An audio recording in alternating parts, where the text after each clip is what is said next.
Good morning, সুপ্রভাত। সবাইকে শুভ সকাল জানিয়ে আজকের অন্যান্য দিনের মতন আজকেরও শুরু করলাম আমার সুন্দরবনের ভিডিও। যদিও এটা আমার দূর প্রবাসীদের অনেক রিকোয়েস্টের। আজকের দিনটা অন্যান্য দিনের তুলনায় একটু অন্যরকম। দেখুন, প্রথমে যাকে দেখছেন স্টিমার, এটা হচ্ছে কি মাতলা নদীর ওপারে, ছেঁড়া মাতলা নাম এ নদী উলমাত, পাগল। এই স্টিমারগুলো মূলত ছাই বহন করে নিয়ে যায়। তারপরে দেখুন, এই জিনিসটা দেখাচ্ছি তার ফাঁকে একটা চড়ায় ভালো করে লক্ষ্য করুন।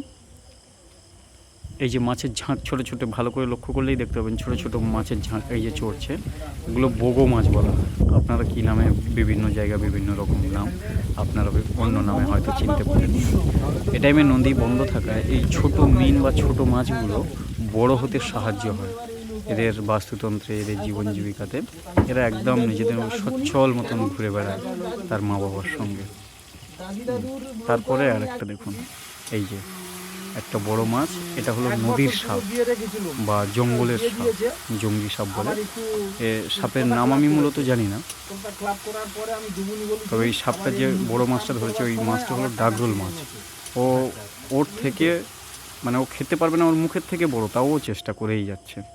তারপরে দেখুন, এই যে আমি যেখানে দাঁড়িয়ে আছি, ভালো করে লক্ষ্য করুন, ওই যে মাটিটা আছে না, কেন ধরেছি এখানে ক্যামেরাটা, ওই যে মাটি দিয়ে এখান থেকে ভয়ঙ্কর জিনিস চলে যায়। ভয়ঙ্কর বলতে সেই ভয়ঙ্কর সাপ, অন্যান্য কিছুও হতে পারে, নিজের চোখে দেখেনি, তবে যিনি গাইড করছেন তিনিই বলছেন।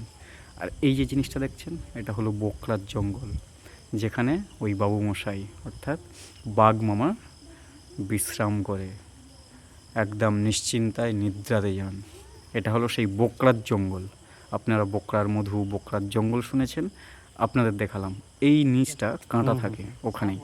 আর আমি আবার ক্যামেরা দেখাচ্ছি, রানিং ক্যামেরা, ওই আমার গাইড হচ্ছে কি আমাকে দেখাচ্ছে। গাইড বলতে আমার দাদা, উনি প্রতিনিয়তই নদীতে, মানে জল জঙ্গল ওনার সব, তা উনি সমস্ত কিছু জানে, তাই আমাকে দেখাচ্ছে যে এই পথে কোনো বিষধর মহেল বা আরও বড় জাতীয় সাপ এখান থেকে গেছে, বা যখন বাঘ হামাগুড়ি দিয়ে হাঁটে সেই। এই যে গাছটা দেখালাম, এটা হলো গোল গাছ, সুন্দরবনের এক ঐতিহ্যবাহী ফল। আর এই যে গাছটা, এটা তো হলো ঔষধি গাছ, যারা চেনেন তারা বুঝতেই পারছেন এই গাছটা কী কী কাজে লাগে। এটার মারাত্মক ক্ষমতা, থাক ওটা পরে হবে আবার। এবার দেখুন ডেঞ্জার, এই যে আমি যাচ্ছি, এটা হলো তারের জাল দিয়ে ঘেরা। এটা একটা নয়, পরপর তিনটে আছে তারের জাল। তিনটে মানে তিনটে তারের জাল, তারপরে আবার নেট দিয়ে ঘেরা আছে, অনেকটাই উঁচু করে, মিনিমাম 15 থেকে 20 ফুট হাইট করে এগুলো ঘেরা থাকে। আর ওপারে যেটা দেখছেন, এটা হলো উলু ঘাস। আমি খুব সাবধান এবং সতর্কর সহিত চলছি, যদিও সবাইয়ের পারমিশন নিয়ে। থ্যাংক ইউ সবাইকে যারা আমাকে পারমিশন দিয়েছেন। তা ওই যে বোকরা গাছ দেখতে পাচ্ছেন, আর এই যে ডেঞ্জার জায়গাটা দেখাচ্ছি, এই ডেঞ্জার জায়গাটা খুবই ভয়ঙ্কর জায়গা। এখানে উনি আসে, বাঘ মামা আসে। আর এমনকি মিঠে জল থাকার জন্য এখানে হরিণ আসে, হরিণ এসে এখানে মিঠে জল খায়। দেখাই আপনাদেরকে, একটু ভালো করে দেখাই। এই দেখুন পজিশানটা দূর থেকে আমি নিয়েছি। আপনারা খুব সতর্কের সহিত দেখবেন। ওই যে জঙ্গলটা আছে, ওটা হেঁতালা এবং বোকরার জঙ্গল।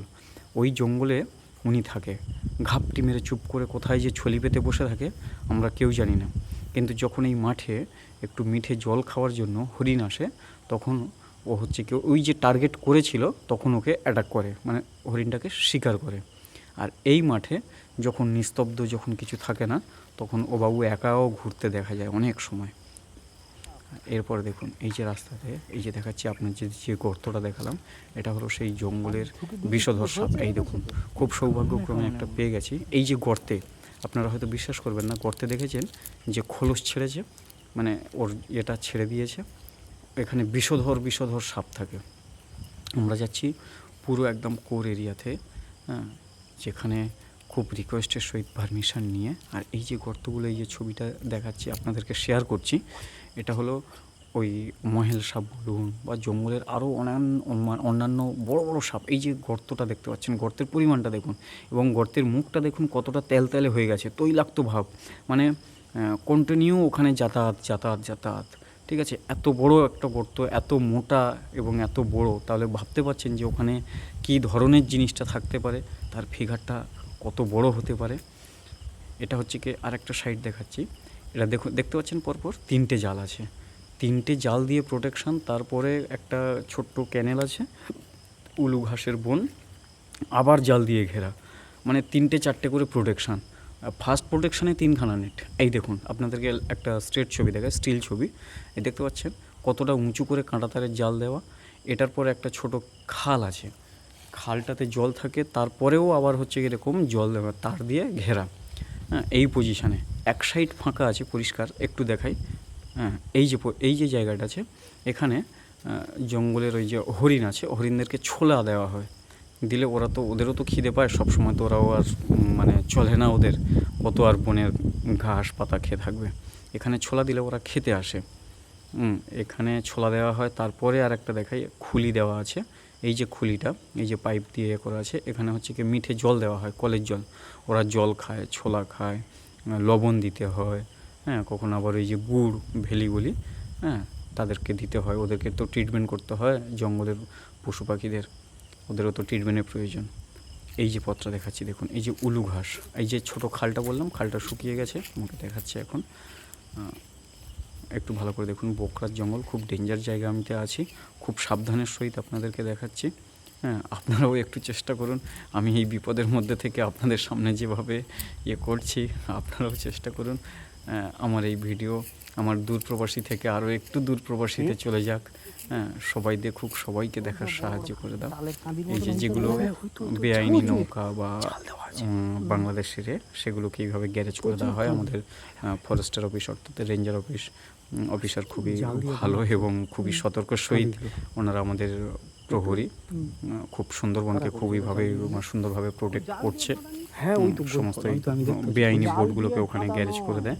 আর একটা কাজ দেখে, এই যে তালপাতার মধ্যে গাছটা দেখতে পাচ্ছেন, দেখুন নারকেল পাতার মতো, তুমি আমার লাগের মতন, ছোটোটা তাল গাছের মতন,